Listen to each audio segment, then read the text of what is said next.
ભજી લો ભગવાન જીવન થોડું રહ્યું બાકી થોડું જ છે વધારે નથી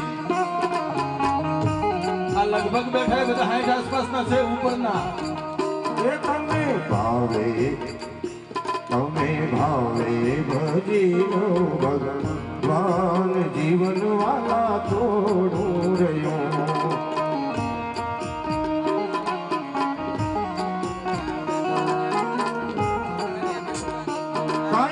આત્માનું કરી દો કલ્યાણ જીવન વાલા થોડું રે રહ્યું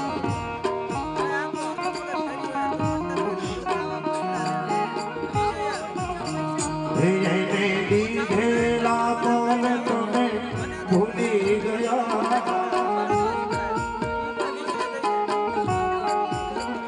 એને દીધેલા કોણ તમે ભૂલી ગયા જૂઠી માયા ને મોહમાં ઘેરા થયા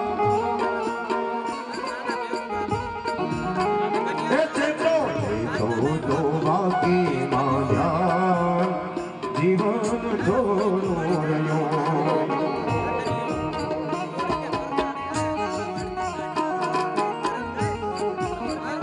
તમે ભાવે ભજી લો ભગવાન જીવન થોડું સૂક્ષ્મ જીવન છે બસ જીવન આટલું જ રહ્યું છે કઈ લાંબુ જીવન નથી અને જે જીવો છો ને એ શ્રેષ્ઠ જીવો હરિના ચરણમાં ધ્યાન રાખીને જીવો ભગવાને સિદ્ધપુર તો બધા ગયા છો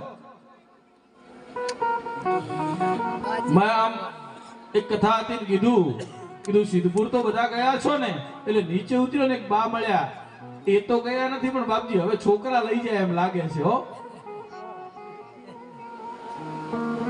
સિદ્ધપુર એ દેવોની ભૂમિ છે કાશી એ દેવોની ભૂમિ છે આ સિદ્ધપુરમાં ને કાશીમાં જેમ આપણી મીટિંગો થાય ને એમ દેવતાઓની મીટિંગ થતી સિદ્ધપુરમાં ભગવાન કપિલનું પ્રાગટ્ય થયું છે દેવહૂતિના કુકથી અને જુઓ કેવો અદ્ભુત સંયમ આજ પુત્ર માને કથા કરે છે હે પિતા પુત્રને જન્મ આપી અને પિતા યાત્રા ઉપર નીકળ્યા છે અહીંયા માં એ પુત્ર કપિલને પૂછે છે બેટા હે આ જીવનના રહસ્યો શું ભગવાનને માં પૂછે છે પૂરી કપિલ ગીતા અહીંયા સિદ્ધપુરમાં માં ને કપિલ ભગવાન સંભળાવે છે અંતે જે પુત્ર પ્રત્યેનો પ્રેમ હોય લાગણી હોય એને વશ થઈ અને માનું હૃદય પુલકિત બને એટલે આંખમાં આંસુઓ આવે છે દેવહૂતિને અને જે આંસુઓની ધાર થઈ સિદ્ધપુરમાં એનાથી જ અત્યારે તમે જાઓ અને જે બિંદુ સરોવર બન્યું કે નહીં એ ભગવાન કપિલની માતા દેવહૂતિ અને કપિલ નારાયણ ભગવાનના અશ્રુઓથી બનેલું એ બિંદુ પડ્યા ટીપા પડ્યા આંખની આંસોના એટલે જ એને બિંદુ સરોવર કહેવામાં આવે છે સિદ્ધપુર જાઓ તો સ્નાનનો મહત્વ છે બિંદુ સરોવરમાં સ્નાન કરવાનું મહત્વ બતાવ્યું છે આ દેવહૂતિના લગ્ન કરદમ સાથે થયા અને ત્યાં કપિલનું પ્રાગટ્ય થયું હવે રાજા મનુને શત્રુપાથી ઉત્પત્તિ છે મનુને બે પુત્ર એકનું નામ પ્રિયવ્રત અને બીજાનું નામ ઉતાનપા મનુ અને મનુની પત્ની બંને બે દીકરા થયા દીકરીઓના લગ્ન થયા ઘરે પોતરા થયા એટલે રાજા મનુએ વિચાર્યું કે હવે આ સંસારમાં રહી અને આ જીવનના દિવસો ઓછા કરવા એનાથી પતિ પત્ની બંને ઘર છોડી રાજા ઉતાનપાદને સત્તા સોંપી અને બંને વનમાં આવ્યા છે વનમાં આવી અને બંને ભક્તિ કરી ભગવાનની અને ભગવાનની ભક્તિ કરી એટલે ભગવાન પ્રસન્ન થયા જીવન આવું બનાવજો દીકરા પોતરા થાય પછી અને માંગો ને ભગવાન પાસે તો પણ એવું માંગજો ખાલી ભેંસ દોવા દેતી નથી એવું ના માંગતા ઈ તો દોવા દેશે દવા કરાવશો ભગવાન પાસે માંગતા આવડે તો માંગજો. રાજા મનુએ માંગ્યું છે, ભગવાન પ્રસન્ન થયા અને કહ્યું, હે રાજન, તારી ભક્તિથી હું પ્રસન્ન થયો છું, માંગ, તું માંગે ને એ આપું. ત્યારે મનુ રાજાએ કહ્યું, પ્રભુ, મારે આ 84 ના ચક્કરમાં આવવું તો નથી હો પાછું. દુર્લભમ માનુષમ દેહ, દુર્લભ છે, પણ છતાંય મને આપના ચરણમાં રાખો. અને છતાંય જો પ્રભુ મારે કદાચ મારું જીવન નિર્વાહ બાકી હોય અને હું આ ધરતી ઉપર આવું ને, તો પ્રભુ મારે ત્યાં જે દીકરો થાય મને પત્ની તરીકે શત્રુપા મળજો, અને મારે ત્યાં દીકરો થાય એ દીકરો તમારા જેવો હોવો જોઈએ. એટલે ભગવાને તથાસ્તુ કહી દીધું. પણ પછી વિચાર આવ્યો કે મેં તથાસ્તુ કહ્યું, મારો દીકરો બનીને આવવું પડશે ને એના પાસે. વિચાર આવ્યો ભગવાનને, તથાસ્તુ તો કહ્યું. અને શું માંગ્યું? પહેલા આ મનુ રાજાએ શું માંગ્યું? મને જન્મો જન્મ સુધી આ પત્ની મળો. સતી જ્યારે યજ્ઞકુંડમાં હોમાતા હતા, શિવકથામાં સતી યજ્ઞકુંડમાં હોમાવા માટે ગયા અને સતીને એમ થયું કે મારા પિતાએ મારા પતિનું અપમાન કર્યું, હું મારા દેહને બાળી દઉં. ત્યારે સતીએ અંતમાં શું માંગ્યું? સતીએ ભગવાન પાસે અંતમાં માંગ્યું છે, હે પ્રભુ, જન્મ જન્મ શિવ પદ અનુરાગા, જન્મ જન્મ માંગા, મરત સમય સતી બચન હી માંગા, મરત સમય બચન હી માંગા, જન્મ જન્મ શિવ પદ અનુરાગા, જન્મ જન્મ શિવ. શું માંગ્યું સતીએ? પ્રભુ, મારો દેહ આ કુંડમાં બળીને ભસ્મ થઈ જશે, કુંડમાં બળીને મારો દેહ ભસ્મ થશે, પણ હું અંતમાં માંગુ છું, મને એક જન્મ નહીં 7 જન્મ સુધી જો મનુષ્યનો અવતાર મળે તો મને પતિ તરીકે ભગવાન શિવની પ્રાપ્તિ થાઓ. સતીએ શિવને માંગ્યા. અહીંયા રાજા મનુએ પત્ની તરીકે શત્રુપાને માંગ્યા છે. શત્રુપાને માંગ્યા છે. અહીંયા સતીએ પતિ તરીકે શિવને માંગ્યા અને અહીંયા શત્રુપાએ મનુ રાજાએ શત્રુપાને માંગ્યા. આ કથા ક્યારેક ક્યારેક હું ઘરે બેઠો બેઠો કહું ને, હા, ત્યારે અમારે ઘરથી કે તમે શું માંગશો? મેં તો કીધું આ તો નહીં જ માંગું.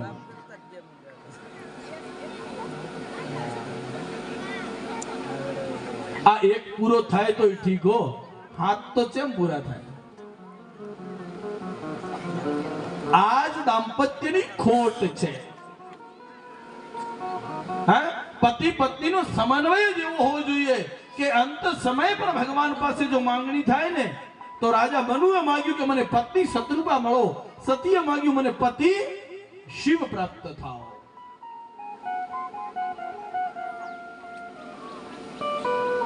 ભગવાને વિચાર્યું કે તથાસ્તુ તો કહ્યું, પણ હવે મારે એને ત્યાં દીકરો બનીને જવું પડશે ને, મારું વચન નીકળી ગયું એટલે રાજા મનુને પૂછી અને પછી શત્રુપા રાણીને પૂછ્યું.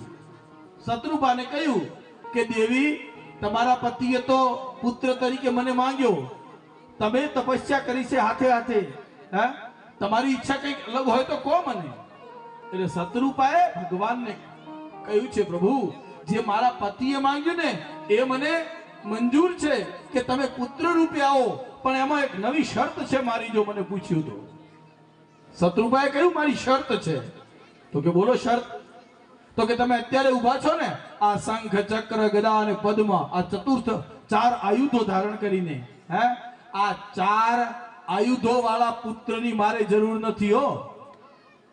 એટલે ભગવાન કે તો મારે ત્યાં જો પુત્ર બનીને આવવું હોય ને, તો નાનો બાળક, જે રડતો બાળક આવે ને, નાનો, જે મારા કુખથી જન્મે એવો બાળક બનીને તમે આવજો, તો વચન આપો. અરે ધન્ય છે શત્રુપાએ જગતના બાપને લૂંટી લીધો છે આજ. એના કુખમાં રમતો બાળક બનાવ્યો છે. આ નારી શક્તિ છે ને આ ભારતીય શક્તિ છે. ભગવાન તથાસ્તુ કહ્યું છે. અને એનો જ પુત્ર ઉતાનપાદ. અહીંયા ઉતાનપાદની ભાગવતજીમાં કથા આવે છે. રાજા મનુનો પુત્ર ઉતાનપાદ, એને બે રાણીઓ, એકનું નામ સુરુચિ અને બીજીનું નામ સુનીતિ. આ ઉતાનપાદ રાજાને આ જે સુરુચિ છે ને એનાથી થોડો વધારે લગાવ, ઈર્ષા, હા, એનાથી થોડો વધારે લગાવ. અને જે સુનીતિ છે એનાથી લગાવ નહીં. આ સુરુચિને એક પુત્ર એનું નામ ઉત્તમ અને સુનીતિનો એક પુત્ર એનું નામ ધ્રુવ. ભગવાન ધ્રુવ નારાયણની કથા ભાગવતજીમાં આવે છે. ઘણો એક સમય થયો છે.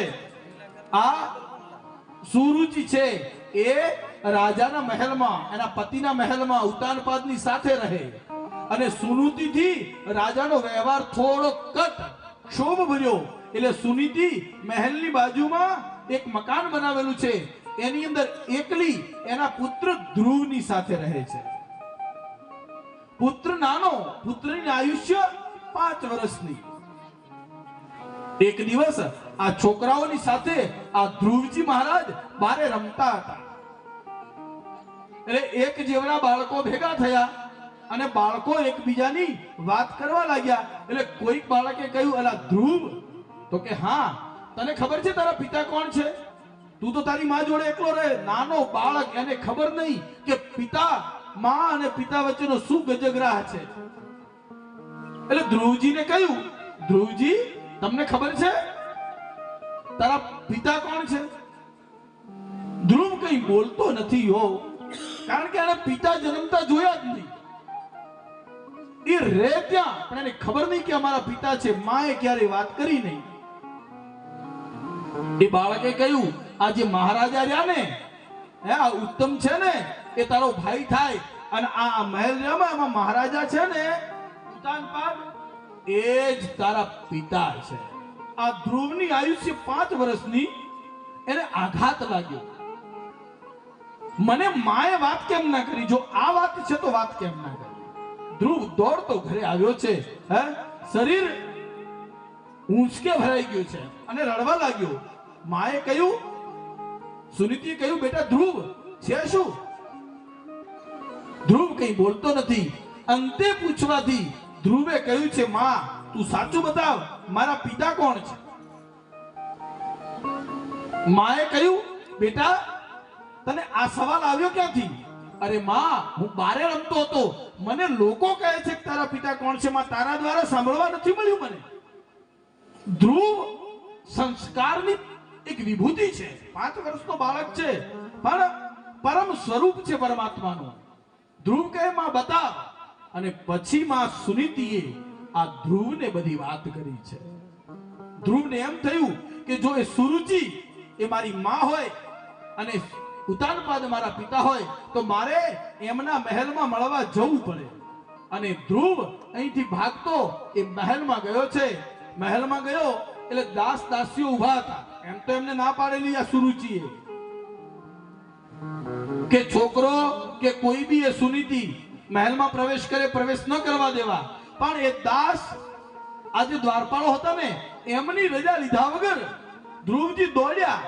ત્યારે સામે રાજપાટ ઉપર મહારાજ ઉતાનપાદ બેઠા છે અને બાજુમાં એમની પત્ની એટલે સુરુચિ રાણી બેઠી છે. ધ્રુવ એકદમ જઈને ઉભો રહ્યો છે. ધ્રુવ એના પિતાની સામે જોયું એટલે આંખમાંથી આંસુઓની ધાર થવા લાગ્યો. પિતા અને પુત્રની નજર એક થઈ એટલે આંસુઓની ધાર થવા લાગી. અને એના પિતાને ઉતાનપાદને એમ થયું, મારો વંશજ છે, મારો દીકરો છે. હાથ સામે કર્યા એને તેડવા માટે કરીને, પણ સુરુચિ બાજુમાં બેઠી હતી અને સુરુચિએ એકદમ એના પતિ રાજા સામે જોયું એટલે રાજાએ હાથ ખેંચી લીધા. રાજા એને બોલાવી શકતા નથી, તેડી શકતા નથી. ત્યારે પુત્ર રડતો રડતો બોલ્યો છે, પિતાજી,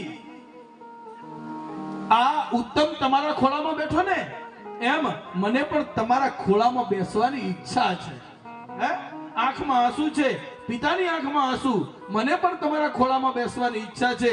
મહારાજને દુઃખ થાય, પુત્ર એનો છે એટલે. પણ આ સુરુચિ શું બોલી છે? પિતાજી પિતાજી કરે છે આ મહારાજને તને ખબર છે તારી માં એ આ મહેલની મહારાણી નથી, હે એ આ મહેલની નોકરાણી છે, અને તારે આ ઉતાનપાદના ખોળામાં બેસવું હોય, આ રાજાના ખોળામાં બેસવું હોય ને તો જા વનમાં જઈ અને ભક્તિ કર, પછી આવજે. આ શબ્દ આ ધ્રુવને ચોંટી ગયો. ધ્રુવ એક પણ ક્ષણનો વિચાર કર્યા વગર સીધો જ એની મા પાસે આવ્યો છે. માને એક શબ્દ બોલ્યો નહીં, અને 5 વર્ષનો બાળક માને એમ કહે, માં બીજું કઈ થાય કે ના થાય, તું મને વલકલ પહેરાવી અને ઘરથી વિદાય કર. મારે સુરુચિ માએ કહ્યું ને કે તું ભગવાનની ભક્તિ કર ને ભગવાનને પ્રસન્ન કરી અને પછી આવજે, તો જ તને પપ્પાના ખોળામાં બેસવા મળશે, એની વગર નહીં મળે. ધ્રુવે જીદ કરી. માં કહે, બેટા 5 વર્ષનો બાળક, તને ખબર છે આગળ કયું જંગલ છે, અઘોર જંગલ, હે એમાં તું કેવી રીતે જઈશ, તું એકલો કેવી રીતે ભક્તિ કરીશ? ધ્રુવજી માનતા નથી, અને અંતે ભર્યા હૃદય માએ ધ્રુવને વિદાય આપી.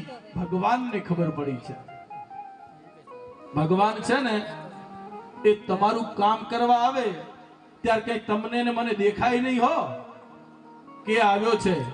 આપણા ઘરે પ્રસંગ હોય, નાનો મોટો લગ્ન પ્રસંગ, ખબર છે તમારા અમારા બધા પરિવારોની વાત છે, એમ લાગે કે ઘરમાં આમ આટલી સગવડ નથી, છતાંય લગ્ન 10 લાખના આદરીને આપણે બેઠા હોય, હે એ કોણ પૂરા કરે તમને ખબર છે? એ જ પરમાત્મા છે, જે અદસ્ય રૂપે આવી અને આપણા હર માંગલિક કર્મોને પૂરા કરે છે. એ એવી દૈવી શક્તિ છે કે જે તમને દેખાતા નથી, તમારા સંચિત કર્મોથી એ તમારે ત્યાં આવી અને ટાણે ટાણે ઊભો રહી જાય. અરે નરસિંહ જૂનાગઢમાં તો ઘી લેવા બેઠો છે, હે જૂનાગઢમાં નરસિંહ તો પિતાના શ્રાદ્ધનું ઘી લેવા માટે બજારમાં બેઠો, અને અહીંયા નરસિંહનું રૂપ લઈ અને જો એના પિતાનું શ્રાદ્ધ કરાવી જતો હોય ને ભાઈ, તો ચાતરામાં આવીને આપણા કામ કરી જાઓ, પણ શ્રદ્ધા નરસિંહ જેવી હોવી જોઈએ, ત્યારે એ ચાત્રા આવે. નરસિંહ મહેતા પાસે શું કરતા? વેપારી વાણિયા હતા, એ ઘી લેવા ગયા એક વેપારીની દુકાને. એટલે શું કીધું? નરસિંહ મહેતાએ ચોક કરી કે ભાઈ જો મારા પિતાનું શ્રાદ્ધ છે, તપેલી ભરીને ઘી જોઈએ, પણ મારી પાસે પૈસા નથી હો. પૈસાનું કીધું ને વેપારીએ સમજવું હોય, એ ના પાડ્યો. અરે મહેતાજી, પૈસાનું તમારા પૈસા ક્યાં જવાના, પણ જો પિતાના શ્રાદ્ધ માટે ઘી જોઈતું હોય તો આમાં કાલે સાંજે જ ઘરોળી પડી, એટલે શ્રાદ્ધ માટે તમે ઘરોળી નીકળે એટલે ઘી તો લઈ જાય નહીં. એક થી બીજી ત્રીજી દુકાને આજ ભગવાનનો વૈષ્ણવ ફરે છે, એને તપેલીમાં એક તપેલી ભરીને જૂનાગઢની બજારમાં નાગર બ્રાહ્મણને ઘી મળતું નથી, અને અંતે એક વૈષ્ણવને ત્યાં આવ્યા છે. એમણે કહ્યું કે પિતાનું શ્રાદ્ધ મારે ઘી જોઈએ છે. વૈષ્ણવે કહ્યું તમે એક સુર ગાઓ. એટલે નરસિંહ મહેતાને તો આટલી જરૂર હોય જ, હાથમાં કરતાલ પડી હતી, હે કાઢી બારે ઘીની તપેલીની જગ્યાએ શ્રાદ્ધ પિતાનું શ્રાદ્ધની જગ્યાએ, અને એ જ વૈષ્ણવની દુકાને હાથમાં કરતાલ લઈ અને ચાલુ પડી ગયા.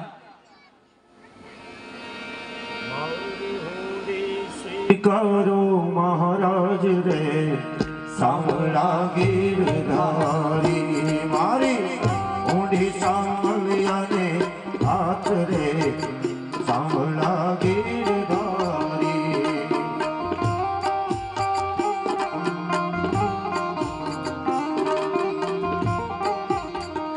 એ મને એક તમારો છે આધાર રે સાંભળા ગીરધારી.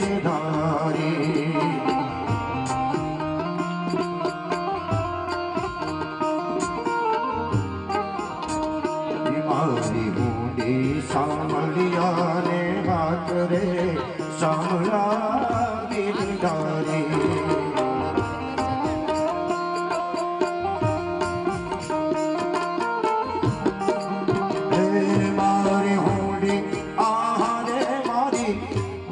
સ્વીકારો મહારાજ રે સાંભળા ગીરધારી.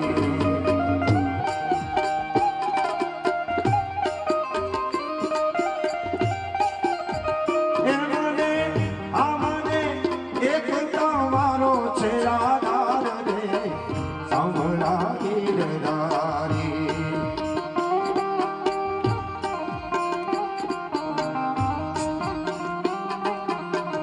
અરે નથી બ્રાહ્મણ નથી વાણીઓ અને નથી ચારણ નથી ભાટ નથી બ્રાહ્મણ અને નથી વાણીઓ અને નથી ચારણ નથી ભાટ લોક કરે છે ઠેકડી એ નથી સામન સાસે નામ રે સાંભળા ગીરધારી નથી સાંભળ સાસે એવું નામ રે સાંભળા ગીરધારી ઊંડી આહારે મારી ઊંડી સ્વીકારો ને મહારાજ રે સાંભળા અને ભગવાન હુંડી સ્વીકારી આયા ને પિતાનું શ્રાદ્ધ કરી ગયા. બહુ સુંદર શ્રાદ્ધની કથા છે, પણ મને સમય આયોજકો દ્વારા આપવામાં આવે, બાપો હારા ત્રણે વિરામ લેજો, એટલે મને થોડું કથામાં રહેવાનું ઈચ્છા થાય. નહીં તો જો આવી રીતે ચડી જાઉં ને હું તો હાજે 5 વાગ્યા સુધી ભાગવતમાં ના આવું પાછો. અને મને અહીંયા એમનો આદેશ હોય એટલે અવતારોનું વર્ણન હોય.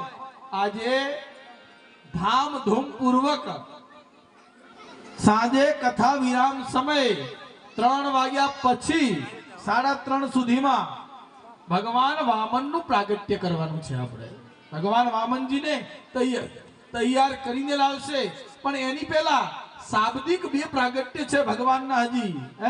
એક તો ભગવાન ધ્રુવજીનું અને બીજું નૃસિંહ પ્રાગટ્ય. નૃસિંહ પ્રાગટ્ય પૂરું થાય પછી ભગવાન વામનજીનું પ્રાગટ્ય થશે. ભગવાનના અવતારની કથા છે ભાગવત. ધ્રુવ નીકળ્યા એટલે ધ્રુવની ચિંતા કોને થઈ? પરમાત્માને થઈ છે કે મારો ભગત મારી શ્રદ્ધાએ 5 વર્ષનો બાળક મારી ભક્તિ કરવા માટે કરી નીકળ્યો છે, એટલે ભગવાનને થયું એનું રક્ષણ તો હું કરીશ, પણ એ આ ભક્તિ કરવા યોગ્ય છે કે નહીં એની કસોટી પણ કરે. ભગવાન કસોટી કરે હો. કસોટીમાં હિંમત રાખો તો પરમાત્મા તમારી સાથે જ હોય. ધ્રુવ ઘરથી આગળ નીકળ્યા.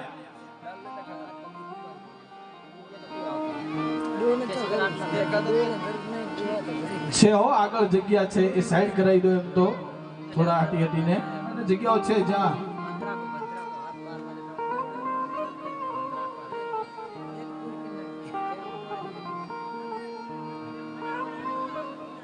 ધ્રુવજી નીકળ્યા અને રસ્તામાં નારદજી મળ્યા. નારદે ધ્રુવની કસોટી કરી. નારદે કહ્યું, અરે ધ્રુવ બેટા, તું 5 વર્ષનો છે અને તું વનમાં, તને ખબર છે વાઘ હશે, વરુ હશે, જંગલી હિંસક પ્રાણીઓ હશે, તને ખાઈ જશે, તને મારી નાખશે. ધ્રુવના મનમાં એક જ સંકલ્પ કે મારે ભગવાનને પ્રસન્ન કરવા છે. ધ્રુવની નારદજીએ કેટલીય કસોટીઓ કરી. વાત વાત ઉપર ધ્રુવને કહે ડરાવે. ધ્રુવ, આ નાની ઉંમર, આટલી આયુષ્યમાં તમને ખબર છે રાત્રિના સમયે ત્યાં જંગલમાં સિંહ અને વાઘોનું ટોળું આવે, તમને મારી નાખશે. ધ્રુવની અનંત કસોટીઓ કરી, પણ ધ્રુવ અંતે 1ના 2 થયા નહીં. ત્યારે નારદજીએ પ્રસન્ન થઈ અને નારદે કહ્યું છે, આશીર્વાદ આપ્યા છે, હે ધ્રુવ, તારા મનોરથ કાર્ય સિદ્ધ થાઓ. અને ધ્રુવે નારદને પૂછ્યું, પ્રભુ ત્યાં જઈ અને મારે કયા મંત્રનો જપ કરવાનો જેનાથી મને ભગવાનની પ્રાપ્તિ થાય? કયો મંત્ર જપવાનો પ્રભુ? ત્યારે નારદે એક ગુરુ મંત્ર આપ્યો છે. જુઓ, આ વિશ્વમાં ગુરુ વગર જ્ઞાનની પ્રાપ્તિ થતી નથી. સનાતન ધર્મ સંસ્કૃતિનો નિયમ છે કે હર કોઈ સનાતનીએ એક ગુરુ બનાવવો જોઈએ. ગુરુના લક્ષણો બતાવ્યા છે. સમય મળશે તો આગળ હું તમને કહીશ કે ગુરુના એક પર્યાપ્ત લક્ષણ કેવા હોવા જોઈએ, એવો ગુરુ બનાવવો જોઈએ. પણ જો સ્ત્રીઓ માટે બાદ છે હો. ભાગવતજીમાં કહ્યું છે, સ્ત્રીઓએ એનો પતિ એ જ એનો ગુરુ છે. અને જો કદાચ મારા જેમ હોય અને પતિ ગુરુ ન માને, રોજ ઝઘડા થતા હોય તો ન જ માને ને, એટલે ન માને તો કૃષ્ણમ વંદે જગત ગુરુ, કૃષ્ણ આખા જગતનો ગુરુ છે. કૃષ્ણને ગુરુ માની અને તમે ચાલો, નહીં તો ભાઈઓએ સનાતન ધર્મ સંસ્કૃતિમાં ગુરુ બનાવવા અવશ્ય હોય છે. એટલે અહીંયા નારદે ગુરુ મંત્ર આપ્યો. કોને? આ નાના બાળકને, ધ્રુવજીને કહ્યું કે તમારે આગળ જશો એટલે ગોદાવરીનો તટ આવશે. ગોદાવરી નદી આવે એનો તટ છે, ત્યાં બેસી એક આસન ઉપર બેસી અને તમારે એક જ મંત્રના 13,000 કરોડ વાર જપ કરવાના છે. અને એ મંત્ર છે ઓમ નમઃ ભગવતે વાસુદેવાય. ઓમ નમો ભગવતે વાસુદેવાય.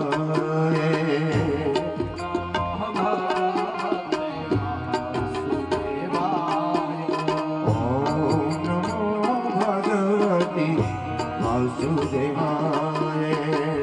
વાસુદેવાય કૃષ્ણ વાસુદેવાય. વાસુદેવાય પ્રભુ વાસુદેવાય.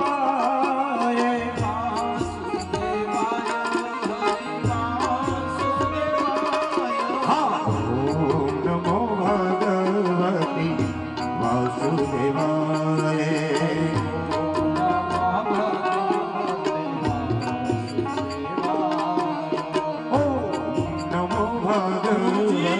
ગોદાવરીના કિનારા ઉપર પહોંચ્યા છે. આસમ દર્ભનું આસન લગાવ્યું છે અને ધ્રુવનું મન એકાગ્ર બન્યું છે. ધ્રુવ નારદજીને આપેલા મંત્રથી ભગવાનને પ્રસન્ન કરવા માટે કરી ધ્રુવ ગોદાવરીના કિનારે અદ્ભુત ચરિત્ર તમે જુઓ. 5 વર્ષનો નાનો બાળક, એની શ્રદ્ધા જુઓ ભગવાન પ્રત્યેની, અદ્ભુત શ્રદ્ધા. गोविंद मेरो है गोपाल मेरो है.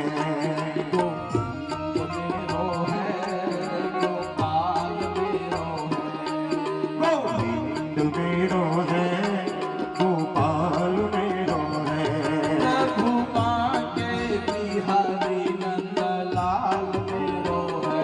ओ प्रभु के बिहारी नंदलाल मेरो है.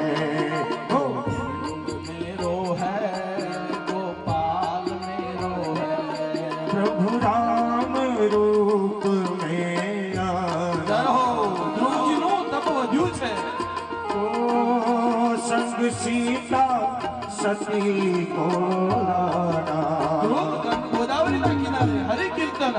આપણે પણ બધા ગોદાવરીના કિનારે છીએ હો, એવો મનમાં ભાવ રાખી અને ધ્રુવજીની સાથે सीता साथ लेके धनुष हाथ लेके चले आना. प्रभु जी चले आना.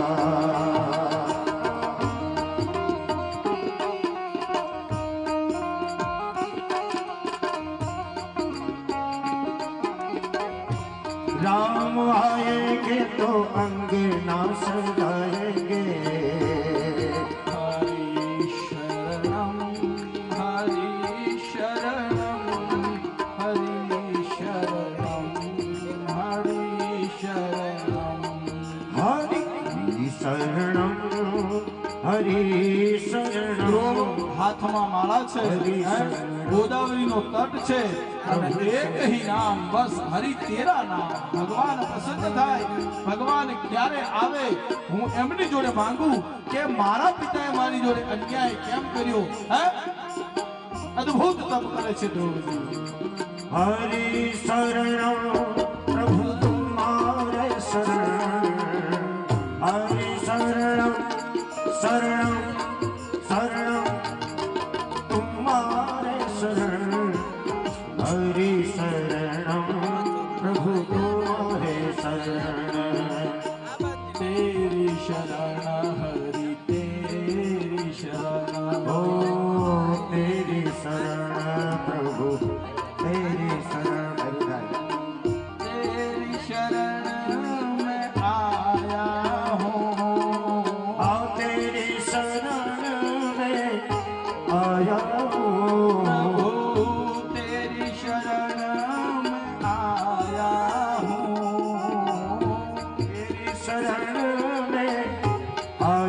तबलू खोल दो तेरी शरण में आया हूँ तेरी शरण प्रभु तेरी शरण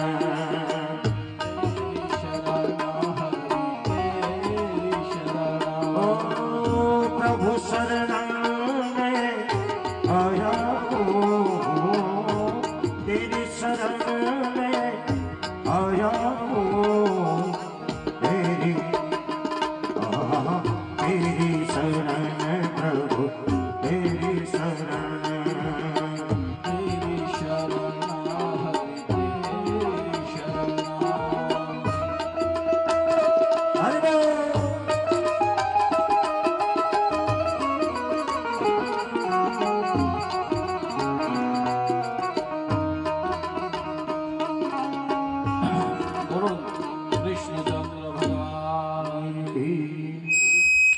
ધ્રુવજીનું તપ વધ્યું છે ગોદાવરીના કિનારે અને પ્રભુ ધ્રુવના આ તપને જોઈ અને પરમાત્મા પ્રસન્ન થયા અને ભગવાન ધ્રુવની સામે આવ્યા છે.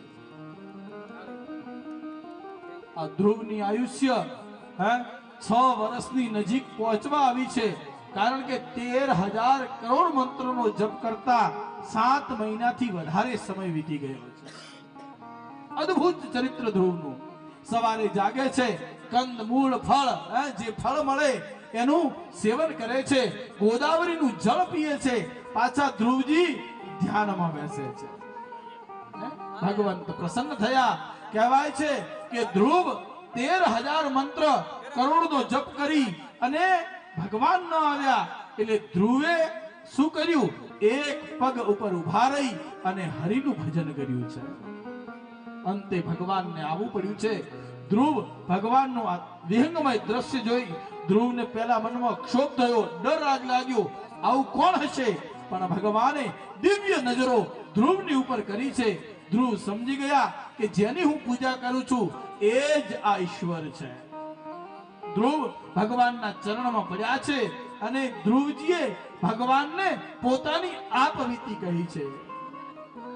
અને ભગવાને ધ્રુવને કહ્યું છે, જુઓ આવું પદ કોઈને નથી મળ્યું, એવું ભગવાને ધ્રુવને પદ આપ્યું છે. ધ્રુવને અવિચલ રાજ્ય આપ્યું છે. અવિચલ પદ. તમે લગ્ન કરો અને એના પછી બ્રાહ્મણ તમને 4 ફેરા પૂરા થાય પછી તમને બહાર નીકળતા પતિ પત્નીને તલવાર મુકાવે, ખબર હોય તો આડી શ્રીફળ મુકાવે.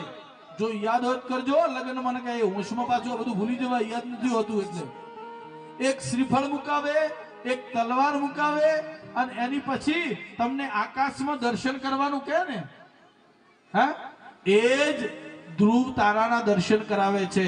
અને એવા આશીર્વાદ આપે છે બ્રાહ્મણ કે જેમ આ ધ્રુવ બાળકે ભગવાનની ભક્તિ કરી અને ભગવાને આને અવિચલ પદ પ્રાપ્ત કર્યું. અવિચલ એટલે એનો કોઈ દિવસ વિસ્તરણ ન થઈ શકે, એ અવિચલ છે, જેનો ક્યારેય નષ્ટ ન થઈ શકે એવું પદ અવિચલ ધ્રુવને આપ્યું. એ જ ધ્રુવના દર્શન કરી અને તમે બંને પતિ પત્નીને પણ હું આશીર્વાદ આપું છું કે તમારા બંનેનું જીવન પણ આ ધ્રુવ જેવું અવિચલ બને. બ્રાહ્મણ એ આશીર્વાદ આપે છે. રાજાને અવિચળ સાધ્યો અને પ્રહલાદ ગાયો પડે તારી રે ઓ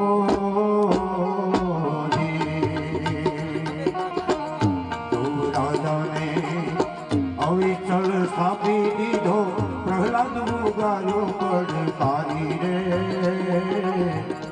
ઓ સંધ્યા ટાણે દૈત્યને સંહાર્યો સંધ્યા ટાણે રે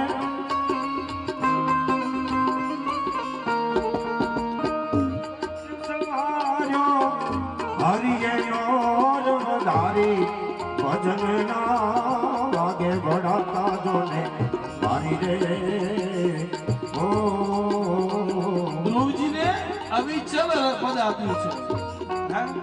ધ્રુવ આશીર્વાદ આપી ભગવાને ધ્રુવજીને અવિચલ પદ આપી અને રાજાને સ્વપ્નમાં કહ્યું છે કે તારા પુત્રને તું રાજા વાજતે ગાજતે નારદજીની સાથે ધ્રુવજીને લેવા માટે આવ્યા છે અને ધ્રુવને એ જ રાજસત્તાની સત્તા સોંપવામાં આવી છે, અવિચલ પદ આપ્યું છે.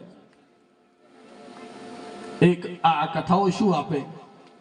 ચાત્રા જેવું એક નાનું ગામ, એટલે ચાત્રાથી મોટું હશે ગામ તો, પણ ગામ ને ત્યાં રામ કથાનું આયોજન થયું.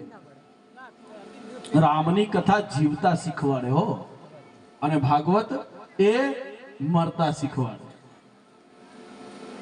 બંનેમાં ભેદ. રામ કથાનું આયોજન, આ બાજુ પુરુષો બેઠા એમ પુરુષો બેઠે, આ બાજુ સ્ત્રીઓ બેસે. હવે એ ગામમાં એવું કે પતિ પત્ની બંનેના લગ્ન થયા, 12 મહિના થયા એમના લગ્ન, પણ કુદરતી સંજોગ લગ્ન કરી અને ઘરે ગયા ને એના બીજે દાડાથી બંને ખટરાક પડી ગયો, એટલે આ પિયર આવતી. એના પછી એ સાસરે ન ગઈ ક્યારે. જુઓ, બંને રહે એક ગામમાં, એક આ બાજુના વિસ્તારમાં, એક આ બાજુના વિસ્તારમાં. કોર્ટમાં કેસ ચાલ્યો, ભરણ પોષણ માંગ્યું. પતિ દર મહિને એને ભરણ આપે, એ આવે નહીં પણ એના ઘરે બેઠી બેઠી એને ભરણ મળી જાય. આ બાજુ સમાજ, ભાઈ, કુટુંબ બધાએ પ્રયત્ન કર્યા, પણ આ બંને એકબીજાનું માને નહીં. બે અલગ અલગ રે, ભરણ કરે, ગામમાં મળે ખરી પણ બોલાવે નહીં. અને એ જ ગામમાં એક રામ કથાનું આયોજન થયું. આ બાજુ ભાઈઓ બેસે, આ બાજુ બહેનો બેસે. આવો નિયમ કથાનો, બંને વચ્ચે વિભાગ. એટલે પ્રથમ દિવસથી જ આ કથામાં આવે, આ પત્ની આવે અને પેલો ભાઈ આવે. અને કથામાં એવો નિયમ કે જેને આરતી ઉતારવી હોય, કથાના વિરામ સમયે એને નામ નોંધી દેવાનું, એટલે બીજે દિવસે ઘરેથી આરતી તૈયાર કરી અને આવવાની. પણ જુઓ, એકલા નહીં હો, પતિ પત્ની બંને ભેગા આરતી ઉતારવાની, આવો નિયમ. બે ભેગા આવે તો આરતીનું, અને ફળ ખરેખર તો પતિ પત્ની બંને ઉતારે એ જ મળે. શાસ્ત્રોમાં કહ્યું છે, અહીંથી ને તમારા પતિ હરિદ્વાર જાય, દ્વારકા જાય, પુણ્ય કરીને આવે, પણ જો સભાર્યા પત્ની, પત્ની જો ઘરે બેઠી છે તો યાત્રાનું ફળ પ્રાપ્ત થતું નથી. પત્ની સાથે જ યાત્રા કરવી શુભ માનવામાં આવી છે. જો યાત્રા હોય તો ખાલી ફરવા જાઓ તો નથી કહેતો કે તમે લઈ જાજો, ને કહો તો તમે કહેશો બાપુ તમે કીધું એટલે હવે બધે આવવાની જીદ કરે છે. યાત્રા શુભ કર્મ. હું આમ કથામાં કહું ને, મારા ઘરથી રોજ મન જઈને કે પાછું તમે બીજાને સલાહ હાલો છો, તમે તો લઈને જો ક્યારેક, પણ મેં કીધું હું યાત્રા કરવા નથી જતો, ફરવા જતો હતો. ફરવાની તો શાસ્ત્રોએ છૂટ આપી છે કે એકલા જવાય. એટલે ત્યાં નિયમ એવો કે કથામાં સભાર્યા પતિ પત્ની સહિત બંને આરતી ઉતારે. એક દિવસ નીકળ્યો, આ કથા પતિ પત્ની બંને સાંભળે હો, આવે ખરી, પ્રસાદી ભેગી લઈને જાય, પણ એકબીજાને બોલાવે. બીજો દિવસ નીકળ્યો, રામકથા બહુ સુરીલી કથા છે હો ભાઈ. રામકથાની સુપ્રસિદ્ધ ચોપાઈ છે. રામકથા પરિવારને બદલે છે, આપણું જીવન બદલે છે. રઘુકુલ રીતિ એ સદા ચલી આઈ, રઘુકુલ રીત સદા ચલી આઈ.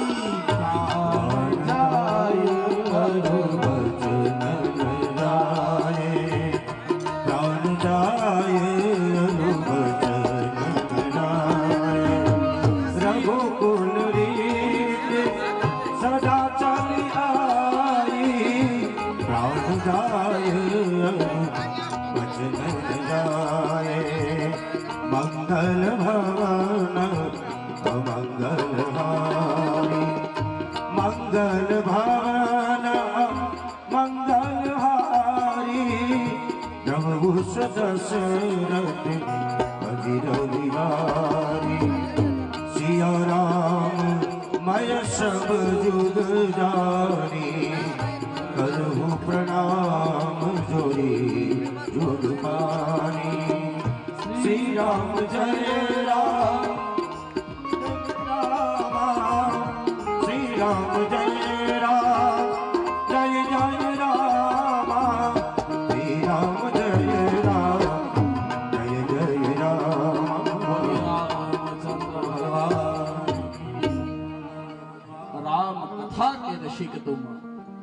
કથા છે ને એ જીવનને બદલી નાખે એવી કથા. રોજ દિવસે બોલાય કે ભાઈ નામ લખાવજો. હવે કથાનો એક દિવસ બાકી, 9મો દિવસ. ભાગવત સપ્તાહ હોય, રામ કથા પારાયણ હોય એટલે 9 દિવસ હોય. એક દિવસ બાકી અને 8મા દિવસની આરતી કરવા માટે એક કપલ આવ્યું, એમ પતિ પત્ની બંને જણા. અને 8મા દિવસની આરતી થઈ એટલે હવે 9મો દિવસ છેલ્લા દિવસે આરતી કરવાની. જુઓ, પતિ પત્ની બંને આ કથા સાંભળી 8 દિવસ સુધી. જેને પરિવાર ભેગો ન કરી શક્યો, જેને કુટુંબ કોર્ટ કોઈ ભેગું ન કરી શક્યું, અને અંતે 8મા દિવસની સાયંકાલે એ આરતી થતી હતી અને એની પત્ની ઊભી હતી ને, એની પત્નીની બાજુમાં આવી અને સંકોચાતો એનો પતિ બોલ્યો. પતિ આવીને ખાલી એટલું કહ્યું, જય શ્રી કૃષ્ણ. આટલા દિવસ ના બોલા એટલે પછી એ જ બોલાય ને, ડાયરેક્ટ તો કહેવાય નહીં હાલો ઘરે. આ બોલા એટલે જય શ્રી કૃષ્ણ કહ્યું એટલે એની પત્ની બોલી એના સામે દેખીને, તમે કહો તો હું આરતી ઘરેથી તૈયાર કરીને લાવું. અને પતિએ હા પાડી. સમાજ, કોર્ટ અને દુનિયા ન કરી શકી એ આ 9 દિવસની રામ કથાએ કરીને બતાવ્યું. બંને પરિવારોને ભેગા કર્યા. બસ આજ કથામાંથી તમારે લઈ જવાનું શું? આયુ એજ કે આવો કોઈ પરિવાર હોય અને આ કથા સાંભળી, મારી આ એક કથાથી કદાચ જો એક પરિવાર સુધરતો હોય ને તો હું આ ચાત્રાની કથાને ધન્ય ગણીશ મારી, કે ચાત્રાની કથા મારી સફળ છે. ભગવાન ધ્રુવજીને અવિચલ પદ આપ્યું છે. અને ધ્રુવ ચરિત્ર પૂરું થયા પછી સુખદેવજી મહારાજ ને રાજા પરીક્ષિત પૂછે છે, પ્રભુ મનુ વંશજમાં, મનુના અવતારોમાં 2 ભાઈ થયા હતા. એમાં એકને તો આ હિરણાક્ષને તો વરાહ ભગવાને માર્યો, પરંતુ પ્રભુ આ હિરણ્યકશ્યપુનું શું થયું? હિરણ્યકશ્યપુનું શું થયું? અને અહીંયા સુક્તાલમાં ગંગાના કિનારા ઉપર સુખદેવજી મહારાજ રાજા પરીક્ષિતને આ હિરણ્યકશ્યપુ રાક્ષસની કથા સંભળાવે છે. બહુ સુંદર કથા છે.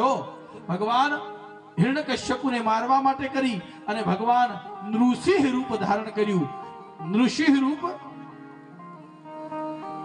ધારણ કર્યું. ભગવાનની બહુ સુંદર કથા છે અને કથા ધ્યાનથી બધા સાંભળજો.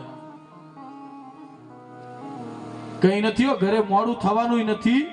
એમ તો 3:30 નો મને જગદીશભાઈ નો આયોજકોનો ટાઈમ આપેલો છે, પણ તમારું મૂળ તો એક ચિંતા દૂધ દોવાની રહી જ ને. ભેંસો દોવાની અને ડેરીએ પહોંચાડવાની. એમ ભાઈઓની સંખ્યા ઓછી હશે, બીજા તો બધા ઘરે હશે ને. એક દાડો કામ સોંપી દેવાય ના આવે એમને. એક કથાનું આયોજન આવી રીતે રામકથાનું, અને ત્યાં ભાઈઓ બહેનો આવે, બેન આવે, ભાઈ આવે, રામકથાનું આયોજન. એટલે એક બેન ને બિચારા બીજા બધા ગામના આવે, પણ એક બેન ને પતિ દેવે થોડા અડકીલા એમ એ આવે નહીં. એટલે આ તો બીજે દિવસે ઘરે ગઈ, એને કહ્યું ગામમાં સુંદર મજાની કથા ચાલુ છે, તમે આવો ને કેમ આવતા નથી? એ અડકીલો એક મારું કામ નહીં ત્યાં. આવો થોડા, તમે આવો તો બધાય સાંભળે છે, એમના મનના થોડા વિચાર બદલાય. એને એમ કે કાંઈ કરતા 2 દાડા આવે રામનું સીતાનું આવડે ને તો થોડી મારે તો જીવને શાંતિ, આ બખાડામાંથી છૂટું. એટલે બચારી આજીજી કરી, વિનંતી કરી. બેન લક્ષ્મીનું સ્વરૂપ છે, એને વિનંતી કરી આવો. એટલે આ માન્યો નહીં, પણ તોય જોઈ તને કહું છું હું આવું ખરી, પણ મારું નામ કોઈ લે નહીં. પણ કે કથામાં તમારું નામ લઈને શું કરવાનું? કોઈ નહીં લે, તમે આવો. તને ખબર નથી ગામના 5 જણા છે ને એ બેઠા હોય ને એ મારી મશ્કરી કરે, પછી મને કહીશ નહીં. આ સ્વભાવ હોય. એટલે તોય આને કીધું કે તમારું કોઈની નામ લે. હરિકીર્તન કરવામાં ક્યાં કોઈનું નામ લેવાનું છે? તમે આવીને બેસો, બધા બેસે, એમ હું બેસું છું. કથા પૂરી થાય, પ્રસાદ લઈને ઘરે જાઓ. જેમ તેમ કરીને આ વાવાઝોડાને મનાયું. હો, કથા ચાલુ થઈ અને આ ભાઈ આવ્યા. પાછા આવા હોય ને એમને આદત શું, એમ કોઈ કે અહીંયા આવો ને બેસો તો બેસે, આ સ્વભાવ છે હો. આઈ આગળ બેઠા. હવે એ સમયે રામ જન્મનો પ્રસંગ, અને આ ભાઈને થોડીક આંખમાં કંઈક ફૂલું બૂલું પડેલું હોય છે, એટલે આંખની થોડી તકલીફ, જન્મથી જન્મજાત તકલીફ. એટલે આગળ આવીને બેઠા. રામ જન્મ્યા અને સમાચાર મળ્યા કૌશલ્યાના મહેલમાંથી. એટલે કૌશલ્યાનો મહેલ ખોલવાની હિંમત દાસીની મંથરાની તો થાય નહીં. કૈકેયીને કહ્યું, માં કૌશલ્યાના મહેલમાંથી અવાજ આવે છે. એટલે જેવો કૈકેયીએ મહેલ ખોલ્યો અને કૌશલ્યાની બાજુમાં એક બાળક રડતું હતું, આ દાસીએ જોયું. એટલે દાસી દોડતી મહારાજને સમાચાર આપવા માટે જાય, મહારાજ દશરથને. એટલે એમાં જ દશરથને કહ્યું, પ્રભુ અવધ ધન્ય બની છે. હે, કૌશલ્યા માતાએ દીકરાને જન્મ આપ્યો છે. આ પ્રસંગ આવ્યો એટલે એમાં ચોપાઈ આવે, અને કથાકારે ચોપાઈ ઉપાડી. સ્વાભાવિક છે ચોપાઈ આવે. દશરથજીએ કાનથી સમાચાર સાંભળ્યા, દશરથ પુત્ર જન્મ સુની કાના, પરમાનંદ આવેશ સમાના. દશરથ પુત્ર જન્મ સુની કાના. શું આવ્યું શબ્દ? હાથ કથાકારનો આમ જ આવે. દશરથ પુત્ર જન્મ સુની કાના. ઓલાના આંખમાં ફૂલું પડેલું હતું, એટલે એને મનમાં એમ લાગ્યું કે આ બાપજી રહ્યા ને ઈ મન કાણો કહે છે. એને આંખની તકલીફ થોડી, અને ભડક્યો હોય ટાઈમે બેઠો બેઠો જ્યાં માંગણી થઈ સીધી, સ્વાભાવિક આ બાજુ હાથ થાય કે આ બાજુ થાય, અને ભડક્યો, ઉભો થયો. પેલા બેન બેઠા ને એમને એમ થયું, ઓહો ઉપાધિ કરી કઈ ગાજ તો ગયો ઘરે કથા ચાલુ. આ બેન બિચારા પાછળ ઘરે ગયા. એમને ખબર હોય ને એમના આ જે પાર્સલ હોય ને સંભાળતા હોય, એટલે ઘરે ગયા. બેન શું થયું? મેં તને કહ્યું તું ને કે આ એક ગામના 5 જણા રહ્યા ને, એમણે બાપજીને ચડાયા છે મારા વિરુદ્ધમાં. બાપજીએ મને કાણો કીધો. હવે બાપજીને હું લેવા દેવા તારા?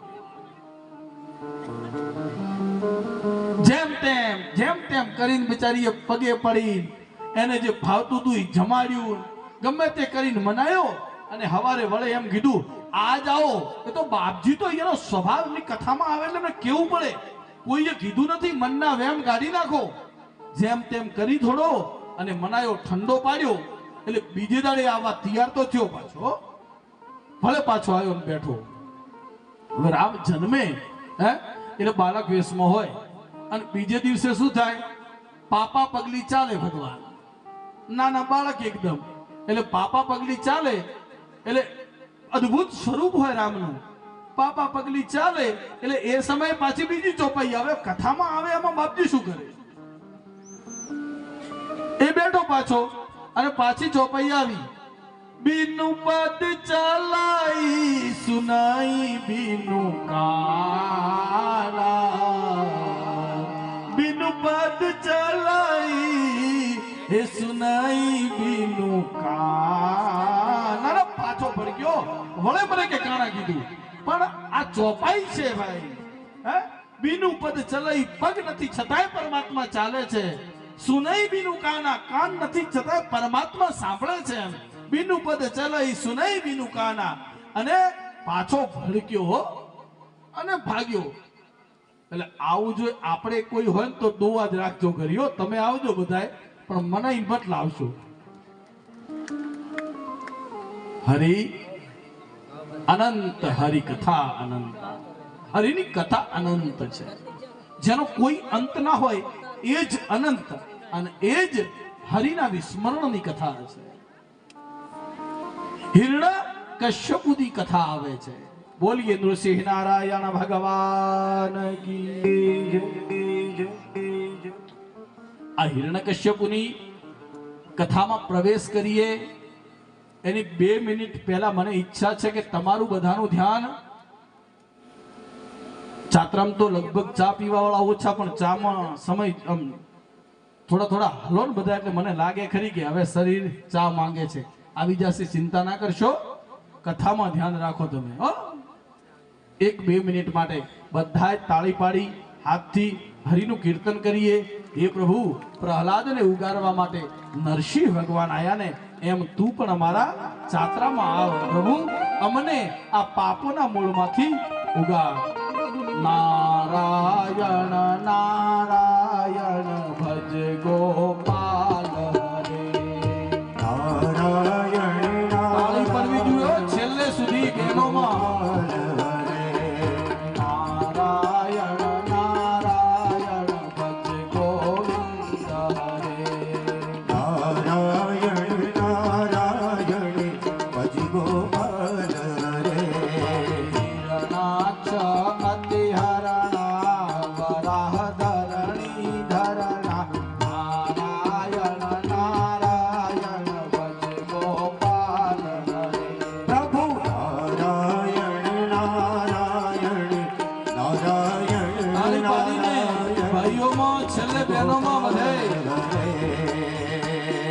નારાયણ નારાયણ ભજ ગોપાલ હરે.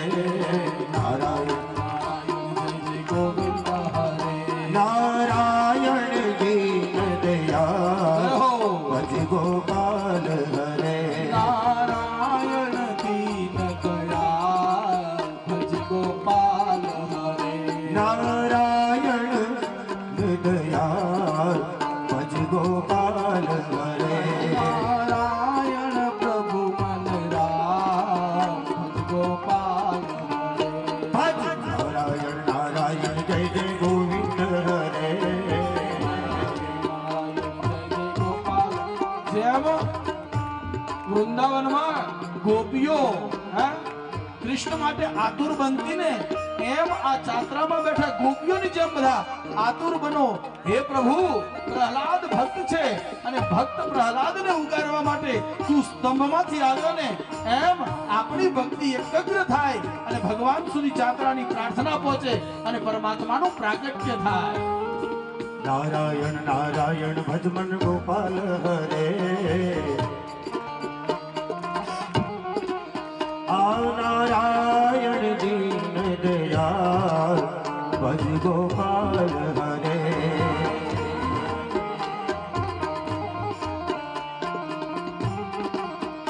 નારાયણ દીન દયાળ ભજ ગોપાલ હરે.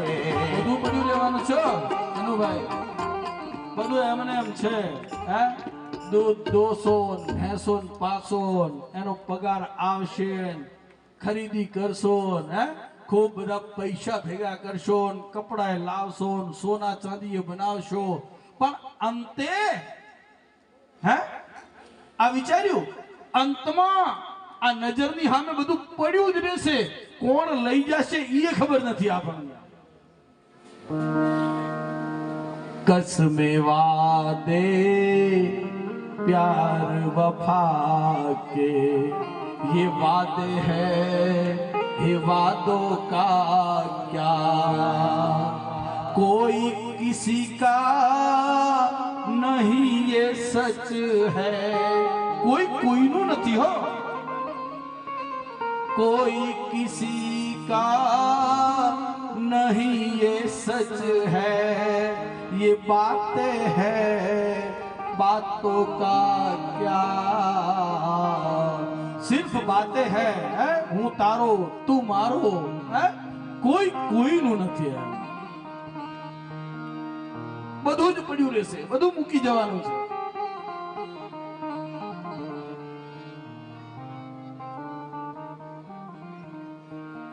सब होगा यह सामने तेरे. તારો અંત સમય આવશે ને, તારો પરિવાર આખો તારી સામે હશે, પર फिर भी न तू बच पाएगा. અરે ડોક્ટરોની ટીમ માંથી ઊભી હશે, ભલે ને 1000 ડોક્ટર હોય, પણ તારો અંત સમય તને બચાવી નહીં શકે. फिर भी न तू બચ પાએગા. તું જેને પોતાના કહે છે ને, બધાને પરિવારને પુત્રને પત્નીને બધાને પોતાના કહે ને, અરે તેરા अपना खून ही आखिर, તારું ખૂન તારો દીકરો એને તું પોતાનો કહે છે ને, તેરા अपना खून ही आखिर तुझको आग लगाएगा, बस निवादे आ तो है भगो, बस खाली વાતો છે, બીજું કઈ નહીં. હિરણાક્ષનો ભાઈ હિરણ્યકશ્યપુ, અને એને પ્રણ લીધો કે મારા ભાઈ હિરણાક્ષ આ જમીનની રસાતળમાંથી લઈને આવતો હતો, અને એ સમયે આ વિષ્ણુએ રૂપ બદલી વરાહ ડુક્કરનું રૂપ લઈ અને મારા ભાઈને માર્યો છે. એનો બદલો લેવા માટે કરી અને હિરણ્યકશ્યપુ તૈયાર થયો છે. આ હિરણ્યકશ્યપુની પત્નીનું નામ છે કયાધુ. હિરણ્યકશ્યપુ એક રાક્ષસ છે અને એની પત્નીનું નામ કયાધુ છે. એક દિવસનો સમય આ હિરણ્યકશ્યપુએ એની પત્નીને કહ્યું,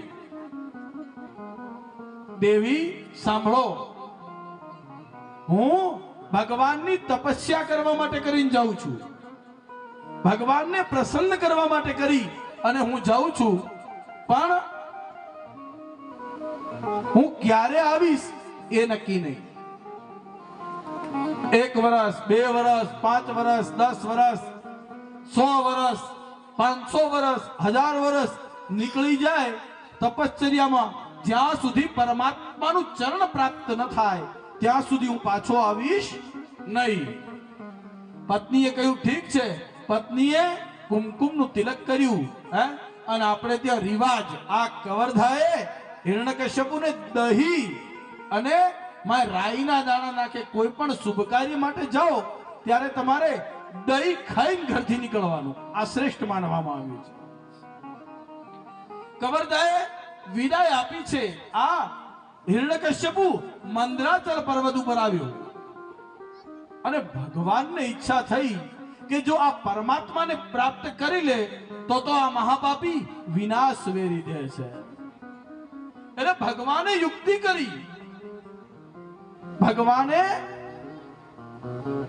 જે મંદરાચલ પર્વત ઉપર આ હિરણ્યકશ્યપુ એક જગ્યા શોધી અને હરિનું કીર્તન કરવા માટે હાથમાં માળા લઈ અને બેઠો. એની જ સામે એક વૃક્ષ હતું. એ વૃક્ષ ઉપર એક પોપટ આવ્યો અને આંખો બંધ કરી અને ભગવાનનું ધ્યાન ચાલુ કર્યું. એટલામાં પોપટ શું બોલવા લાગ્યો ખબર છે?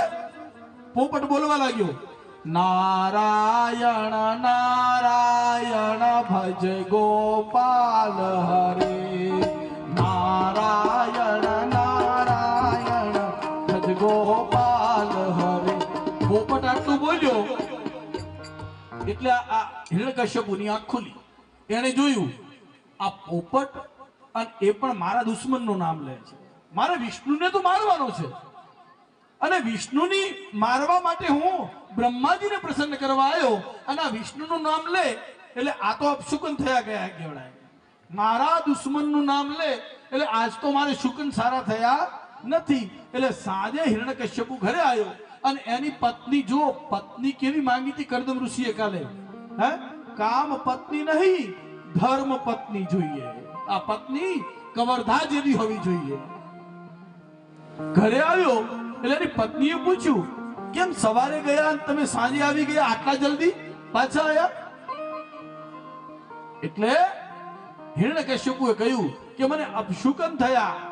તો કે કેવી રીતના અપશુકન, શું થયું? એમ તો કે હું મંદરાચલ પર્વત ઉપર ભગવાનની ભક્તિ કરવા બેઠો અને ત્યાં એક પોપટ આવી અને બોલવા લાગ્યો. એટલે એની પત્ની કવરધાએ કહ્યું, પોપટ શું બોલ્યો? એમ પોપટ કઈક નામ તો બોલ્યો હશે ને? તો કે હા. તો કે શું બોલતો હતો પોપટ? નારાયણ નારાયણ ભજ ગોપાલ હરે, નારાયણ નારાયણ ભજ ગોપાલ હરે. બસ. હિરણ્યકશ્યપુએ કહ્યું એની પત્નીને કે શું બોલતો હતો પોપટ? એટલે હિરણ્યકશ્યપુએ કહ્યું અરે એકવાર કહ્યું ને તને એ નારાયણ નારાયણ બોલતો હતો, એની પત્ની કે તમે શું જૂઠ બોલો છો એમ. પોપટ વાળે ક્યાંય નારાયણ નારાયણ બોલે? એટલે આ કવરધા વારંવાર આખા દિવસમાં વારંવાર આ એના પતિ જોડે થોડી વાર થાય પૂછે તમારી ક્યાંક ભૂલ થતી હશે હો, તમે જે બોલો છો ને આવું કોઈ દિવસ પક્ષી બોલે જ નહીં. એટલે આ હિરણ્યકશ્યપ એ મહેલના બીજા રૂમમાંથી એની સામે આવે, સામે આવીને બોલે અરે તને કહું છું એ સાચું કહું છું, હું બેઠો એની ડાળમાં જ સામે બેઠો પોપટ બોલતો હતો પણ ના બોલે હો. અરે બોલતો તો કે શું બોલતો તો? વળે પાછો હિરણ્યકશ્યપ બોલે નારાયણ નારાયણ ભજ ગોપાલ હરે,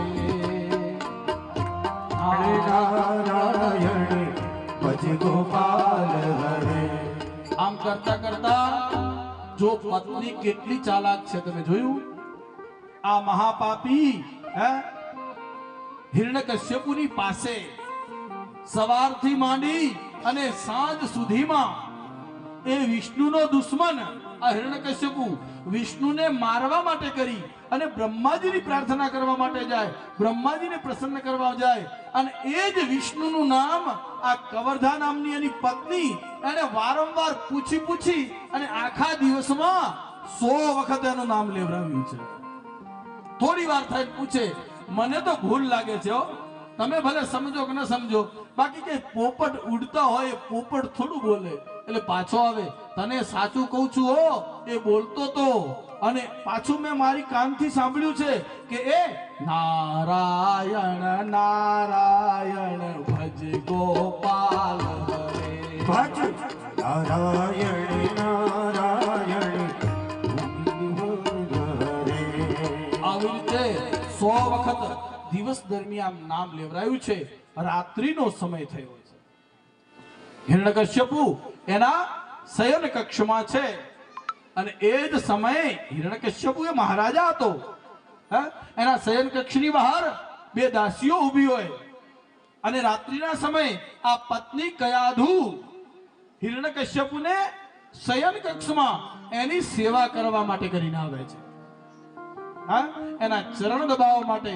પતિના ચરણમાં પુણ્ય છે હો, પતિના ચરણ ધોઈને પીવા એ તો મેં તમને કાલે કહ્યું હતું, પણ પતિના ચરણ દબાવવા ને એનાથી એ તમને સૌસવર નામનું સ્વર્ગ પ્રાપ્ત થાય છે. એટલે આ કયાધુ એના પતિના આ હિરણ્યકશ્યપુના ચરણ દબાવવા માટે રાત્રિને સમય એના મહેલમાં આવી. એટલે એ જ સમયે પાછું આ કયાધુએ એના પતિને પૂછ્યું મને તો વિશ્વાસે નથી આવતો, તમારે બીજું કોઈ કારણ બન્યું હશે, બાકી મને વિશ્વાસ આવતો નથી કે તમે ભગવાનની ભક્તિ કરવા બેઠા હો અને ત્યાં સામે પોપટ આવ્યો હોય અને પોપટ આવું નામ લેતો હોય નારાયણ નારાયણનું, આવો વિશ્વાસ મને નથી આવતો. 100 વખત દિવસનું અને 8 વખત એ રાત્રિનું, 108 વખત આ કયાધુ એની પત્નીએ એના પતિ પાપી પતિ જોડે નારાયણનું નામ લેવડાવ્યું. કેટલી વાર? 108 વાર. અને એ જ રાત્રિ દરમિયાન આ કયાધુને ગર્ભ રહ્યો અને એ 108 વાર નામ લેવડાવ્યું અને એને જે ગર્ભ રહ્યો ને એ ગર્ભમાં આવા મહાપાપી રાક્ષસને ત્યાં ભક્ત પ્રહલાદ ગર્ભમાં પધાર્યા છે. આ 108 વાર નામ લીધું ને એ જ પ્રતાપથી આ કયાધુના પેટમાં પ્રહલાદજી પધાર્યા છે. બોલો પ્રહલાદ નારાયણ ભગવાન કી જય. અને બીજો દિવસ સૂર્યનો ઉદય થયો. આ હિરણ્યકશ્યપુ પત્નીને પૂછી અને પાછો ભગવાનની ભક્તિ કરવા માટે મંદરાચલ પહોંચ્યો છે. કહેવાય છે ઘણા 1 વર્ષ સુધી તપસ્યા કરી ભગવાન પ્રસન્ન થયા. અહીંયા પ્રહલાદજીનો જન્મ થયો છે. ભગવાન પ્રસન્ન થયા અને ભગવાન બ્રહ્માએ કહ્યું જો ભક્તિ કરે ને એને આપવું પડે. રાવણ, કુંભકર્ણ અને વિભીષણ ત્રણેય ભગવાનની ભક્તિ કરી. ભગવાન પ્રસન્ન થયા, વિભીષણને એની ઈચ્છાનું ફળ આપ્યું. કુંભકર્ણને એની ઈચ્છાનું ફળ આપ્યું.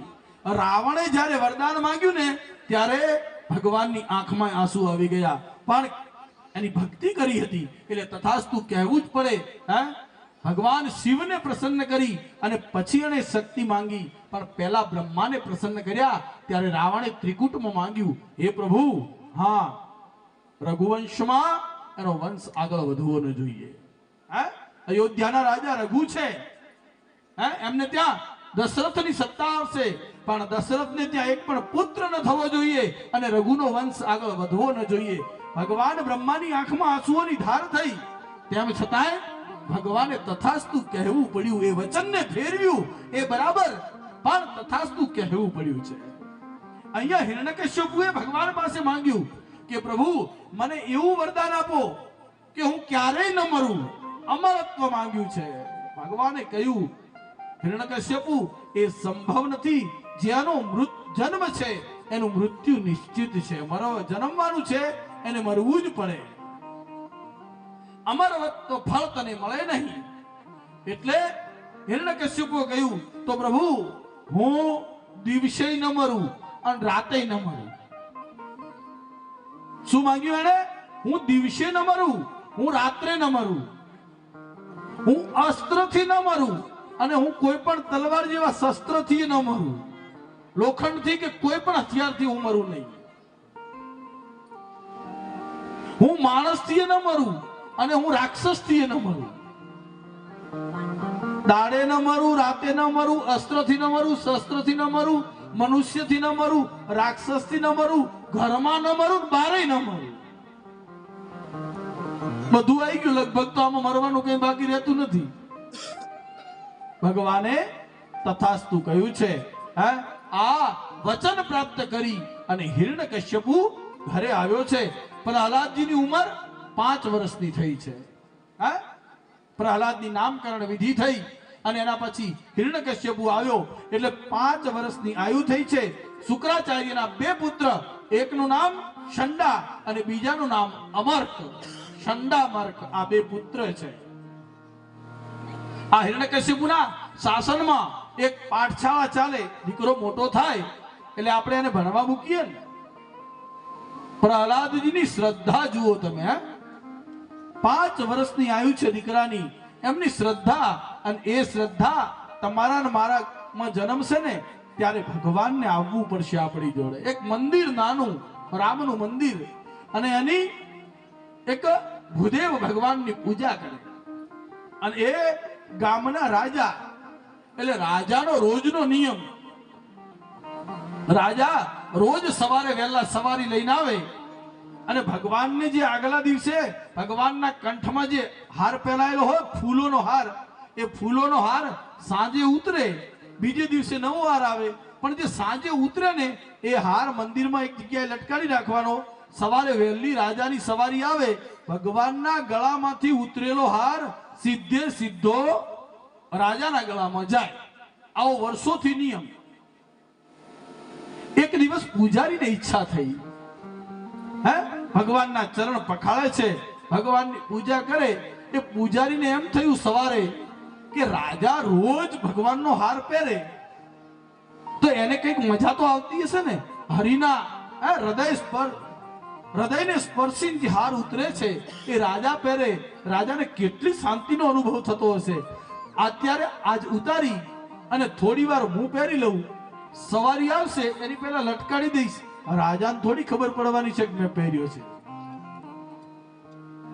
ભોળા ભાવથી આ પૂજારીએ હાર પહેર્યો.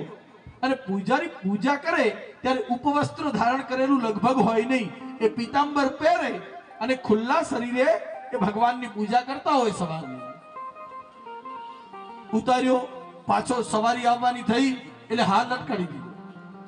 હાર લટકાડ્યો અને એટલામાં સવારી આવી.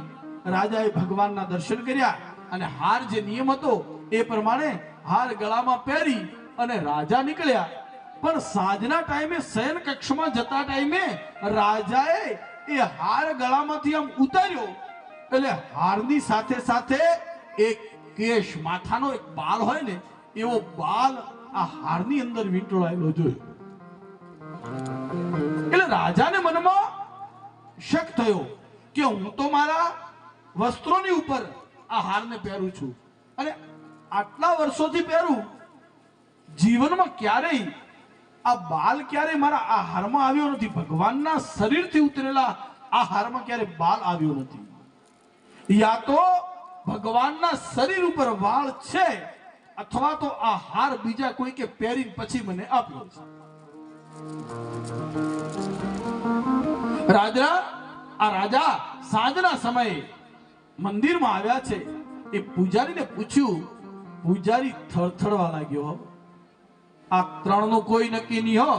આપણી કહેવત પ્રમાણે રાજા વાજાને વાંદરા, એનું કોઈ નક્કી નહીં ક્યારે સજા આપે.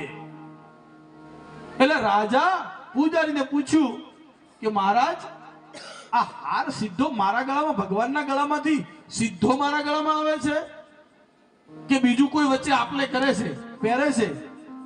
પૂજારીને ખબર પડી કે હવે આવી બન્યું. એટલે પૂજારી થરથરતા બોલ્યો, ના મહારાજ, એ હાર તો સીધે સીધો એમના ગળામાંથી ને તમને જ પહેરાવવામાં આવે છે, બીજું કોઈ પહેરતું નથી. બાપજી, તો ભગવાનના છાતીમાં વાળ હશે. એક વાળ અંદર આવ્યો છે. એટલે પૂજારીએ ડરતા કીધું, બરું હા છે. ખબર પૂજારીને જ કે હું હવારે વસ્ત્ર ખોલું છું, વસ્ત્ર પહેરાવું મૂર્તિને. તો પૂજારીએ કહ્યું છે ઠીક છે, ભગવાનના મંદિરની મર્યાદા હોય. રાજાએ કીધું, સવારે કેટલા વાગે તમે ભગવાનના ચરણ પૂજન કે ભગવાનનું પૂજન કરો છો? તો કે 5 વાગ્યા પછી, 5 થી 5:30 હું ભગવાનના વસ્ત્રો બદલું છું રોજ, ભગવાનને સ્નાન કરાવીને. રાજાએ કહ્યું, ઠીક છે, હું સવારના 5:30 આવીશ. મારી જ હાજરીમાં મારે ભગવાનની છાતીમાં વાળ છે કે નહીં એ જોવા છે. મારી હાજરીમાં જ તમે ભગવાનના વસ્ત્ર બદલી અને પૂજન કરજો, એ લાભ મને પણ મળે. રાજા નીકળી ગયો. હવે યા તો પૂજારી ઘર છોડે, યા પછી ભગવાનની છાતીમાં વાળ છે એવું સાબિત કરે. પૂજારીને તો ખબર કે પથ્થરની મૂર્તિ છે, એમાંથી હું વાળ લાવું ક્યાંથી? પણ ભગવાનની શ્રદ્ધા નરસિંહના જેમ, નરસિંહ ભગવાનનું રૂપ લઈને નરસિંહ મહેતા આવ્યા અને જે એ શ્રાદ્ધના દિવસે નાગર કુળની, એમના કુળની જે જુનાગઢની જે બૈરીઓ હતી ને બધી આવી. એટલે આ નરસિંહ ભગવાન તો ભગવાનના રૂપમાં હતા. એમણે મહેતીને કીધું, મહેતી, તો કે હા, આ બધી જ જે બહેનો આવી છે ને એમને એક નવી સાડી આપી દો. મહેતી મનમાં વિચાર્યું કે મારી હાડીને એટલા થીગડા માર્યા છે કે એને હાચો રંગ દેખાતો નથી, આ બધાને હાડી હાલવાની વાત કરે. ભાઈ આવો આવો, ભૂદેવ ઉપર આવો. કોણ આવી જાઓ, ઉપર આવી જાઓ.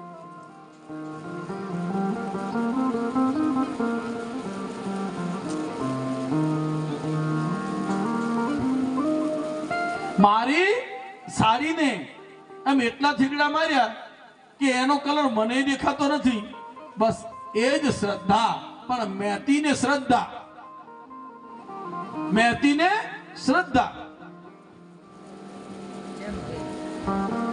શ્રદ્ધા થઈ. એમને એમ થયું કે ચલો, આ મારા પતિએ કીધું તો છે, બાજુમાં જ ભગવાનનું મંદિર, ઠાકુરજીના મંદિરનો દરવાજો ખોલ્યો ને, પણ આ સ્વયં કહેવા વાળો કોણ હતો? એ તો જગતનો પિતા હતો કે મહેતી સાડીઓ આપી દેજે. એ જગતનો બાપ. એટલે મહેતીને એમ કે આ બધાને જવા દો, પછી તમારી વાત, મારી હાડીની શું હાલત છે, બીજાની હાડી હાલવાની વાત કરો. પણ ભગવાનના મંદિરનો દરવાજો ખોલ્યો ને, સાડીઓનો ઢગલો પડ્યો છે. આ શ્રદ્ધા છે. બ્રાહ્મણ દેવ આવ્યા, બ્રાહ્મણને બેસવા માટે પાટલો મંગાયો.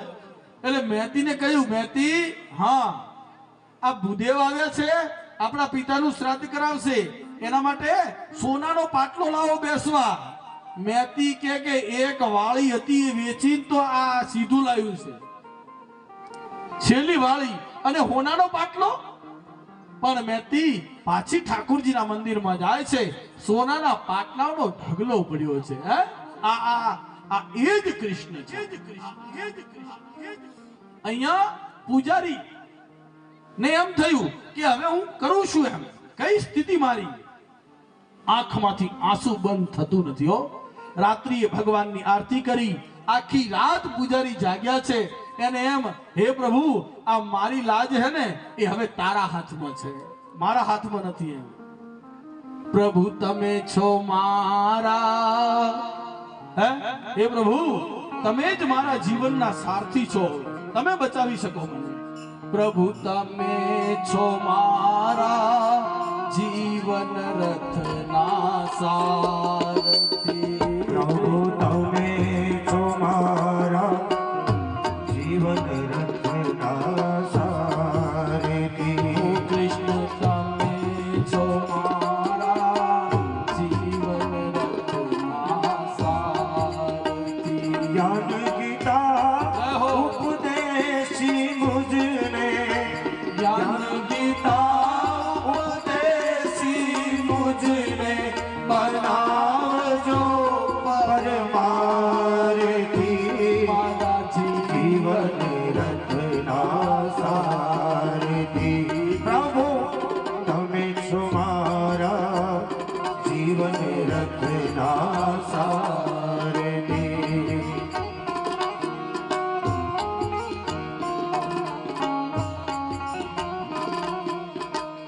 જ્ઞાન ગીતા ઉપદેશી મુજને, જ્ઞાન ગીતા ઉપદેશી મુજને બનાવજો પરમારથી. જીવન રથના સારથી. પ્રભુ તમે છો મારા જીવન રથના, જીવન રથના. તારું મારું મનથી મૂકું, તારું મારું મનથી મૂકું. ભક્તિ કેરો પંથન ચૂકું, ભક્તિ કેરો બંધન ચૂકું. તારું મારું મનથી મૂકું. આહા તારું મારું વાલા થી મૂકું. પંથન ચૂકું, ભક્તિ કેરો વાલા પંથન ચૂકું. જ્ઞાન ગીતા ઉપદેશી મુજને બનાવજો પરમારથી. તમારા રથના સાર. કૃષ્ણ તમે છો મારા જીવન રથના. બોલો કૃષ્ણચંદ્ર ભગવાન. શ્રદ્ધા. આ પૂજારી આખી રાત્રિ ઊંઘ આવી નથી. સવાર થયા અને રાજા આવ્યા. 5:30 નો સમય છે. રાજા આવ્યા, મંદિરના કપાટ ખુલ્યા, પૂજારી સાથે છે. અને પૂજારી આ મંદિરના કપાટ ખોલી, એ મંદિરનો પડદો બંધ કર્યો અને એ ગર્ભગૃહમાં ફક્ત રાજા અને પૂજારી બંને છે. એક એક વસ્ત્ર ભગવાનનું ખુલે છે. ભગવાનનું એક એક વસ્ત્ર ખુલ્યું. આ પૂજારીની આંખમાં આંસુ છે. એને એમ થયું કે હવે મને કોઈ બચાવી નહીં શકે. આ રાજા મને કયો દંડ આપશે એ જ મને ખબર નથી. મેં અપરાધ કર્યો છે. પણ એના આંખમાં આંસુ, પરમાત્માના ચરણમાં ધ્યાન અને વિશ્વાસ ભગવાન પ્રત્યેનો. અને જ્યારે એક વસ્ત્ર ખુલ્યું અને ઉપરનું જ્યારે આ ભગવાનને ઉપવસ્ત્ર ખોલવામાં આવ્યું છે ને, ત્યારે રાજા અને પૂજારીની નજરની સમક્ષ ભગવાનની એ પથ્થરની મૂર્તિમાં વાળ દેખાયા છે. શું શ્રદ્ધા છે પૂજારીની! અને વાળ દેખાયા એટલે આ પૂજારી તો જે પ્રેમથી રડતો હતો ને, એના ચોધાર આંસુ આવવા લાગ્યા. એને એમ થયું, હે પરમાત્મા, તું પહોંચ્યો મારી વારે. હો, મારી વારે પહોંચ્યો. રાજાને થોડો અવિશ્વાસ થયો મનમાં. રાજાને એમ થયું કે અત્યારે જમાનો ફેવિકિક નો છે, ચોટાડી શકે. પથ્થરની મૂર્તિ છે તો એમાં વાળ ચોટાડ્યા પણ હોય. એટલે રાજાએ થોડોક નજીક જઈ અને ભગવાનના છાતીના એ વાળ છે ને એને બે વાળને પકડી અને આમ ખેંચવાની શરૂઆત કરી. અરે સાહેબ, પથ્થરની મૂર્તિમાંથી એ વાળની સાથે ચામડું ખેંચાયું છે ને લોહીની ધારા વહી છે. આ પૂજારીની શ્રદ્ધા છે. રાજા ભગવાન અને પૂજારીમાં ચરણે પડ્યો છે. જ્યારે આવી શ્રદ્ધા તમારામાં અને મારામાં ઉત્પન્ન થશે ને ત્યારે ચાત્રામાંથી દ્વારકા કોઈ જવું નહીં પડે. વારે સમય તહેવારે દ્વારકા વાળો ચાત્રામાં હાજર થશે. હો, આ શ્રદ્ધા ઉત્પન્ન થશે ત્યારે.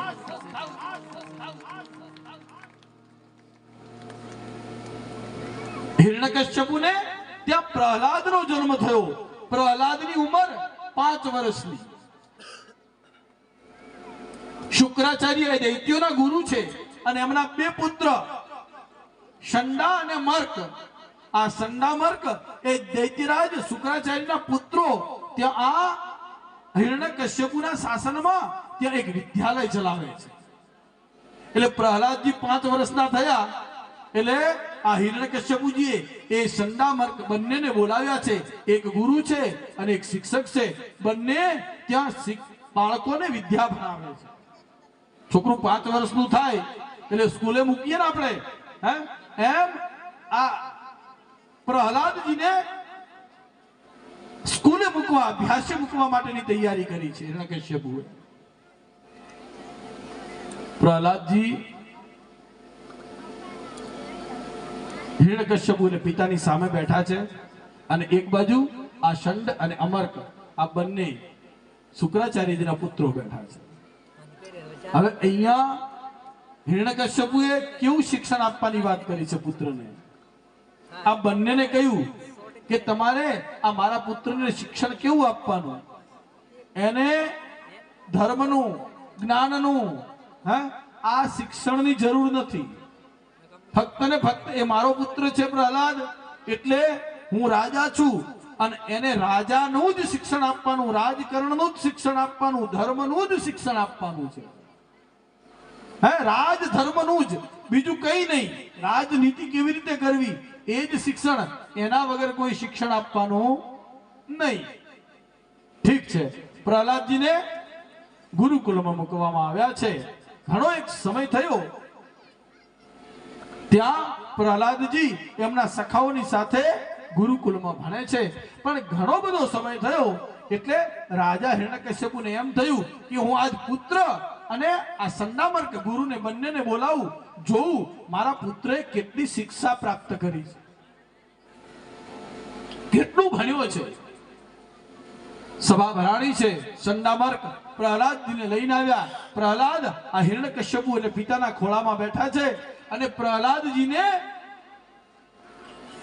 હિરણ્યકશ્યપુએ પૂછ્યું, બેટા શું ભણ્યો તું? આટલા સમયથી ગુરુકુલમાં છે શંડ અને અમર્ક, આ બંને તને શું ભણાવ્યો? આપણે છોકરું ઘરે આવે એટલે પૂછીએ ને એકડો બગડો તગડો કે આવડે છે કઈ, એમ આ રાજા એના પુત્રને પૂછે છે પ્રહલાદને, અરે પ્રહલાદ શું ભણાવ્યું તમને, શું કહ્યું? ત્યારે પ્રહલાદ કહેવા લાગ્યો છે, બ્રહ્માદય શુરગુણા મનયોગ સિદ્ધા. અને આટલું સાંભળ્યું, આનો અર્થ પ્રહલાદજીએ શું કહ્યું? એના પિતાએ પૂછ્યું કે શું ભણ્યો તું? તો કે બ્રહ્માદય સુરગુણા મનયોગ સિદ્ધા. મનના યોગ માટે બ્રહ્મનું એટલે નારાયણનું ભજન કરવું જોઈએ. હવે આ નારાયણ અને હિરણ્યકશ્યપનો ગુસ્સો વધ્યો. એમણે સંડામર્કને કહ્યું, તમને ખબર નથી પડી મારા પુત્રને આવું ભણાવવા ક્યાં મૂક્યો છે? મેં તો રાજનીતિના પાઠ ભણાવવા માટે દીકરાને મૂક્યો છે અને તમે આવું ભણાવો? સંડ અને અમર્ક એકબીજાની સામે જુએ. એમણે વિચાર્યું કે અમે તો આ ક્યારેય ભણાયું નથી, અમને આવડતું નથી નારાયણ કોણ છે એવું, અમે તો આવું ક્યારે ભણાયું જ નથી. એને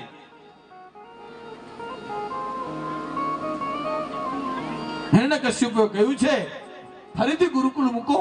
આ શિક્ષા નહીં, એને રાજનીતિ સિવાયનું આ નારાયણનું ભગવાનનું આ નામ શીખવાડે કોણ છે? તમને ખબર નથી પડતી? આ હિરણ્યકશ્યપુ આ સંડ અને અમર્ક બંનેની ઉપર ગુસ્સે થયો છે. બીજી વાર ગુરુકુલ મૂક્યા છે. પણ આ તો પરમ ભક્ત ભગવદ ભક્ત હતા, ભગવાનના પરમ ભક્ત. એમને શીખવાડવાની વાત ક્યાંય આવતી નહોતી. બોલાવ્યા છે, થોડો એક સમય ગયો એટલે બીજી વખત બોલાવી અને પૂછ્યું, બેટા તું શું શીખ્યો? અને પાછું પ્રહલાદજીએ કહ્યું, નારાધિતુ પુરુષ ભૈરવ દેવા કિમ તોષ્ટુ મહેતી સે હરિ મેઘ્ર જાહે. હવે આ નારાયણના શ્લોક અને નારાયણનું જ નામ લે છે. હિરણ્યકશ્યપુ પાછો ક્રોધિત થયો અને સંડા માર્ગને બોલવા લાગ્યો.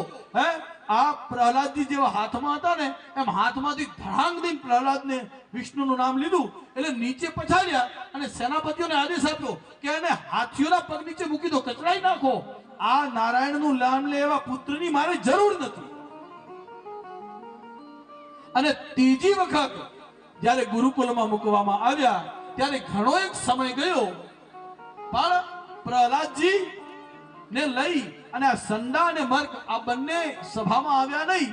એટલે રાજાને એમ થયું કે ચલો ઘણો એક દિવસ થયો છે, આ વખતે એમને બોલાવવા નથી, હું જઉં, હે, મારા સિપાહીઓને મૂકું કે અહીંયા આવે, હે, મારા મિત્ર ભાઈ કુટુંબને મૂકું કે એમને આમંત્રણ આવે અને અહીંયા આવે. એ સમયે આ ગુરુકુલમાં સંડા અને અમર્ક આ બંને હાજર નથી. અને ગુરુકુલના જેટલા પણ વિદ્યાર્થીઓ હતા કે નહીં, નાના નાના પ્રહલાદજી જેવડા જેટલા વિદ્યાર્થીઓ હતા એ બધા વિદ્યાર્થીઓને ભેગા કરી એક હોલમાં, અને પ્રહલાદજી શું કામ કરતા હતા?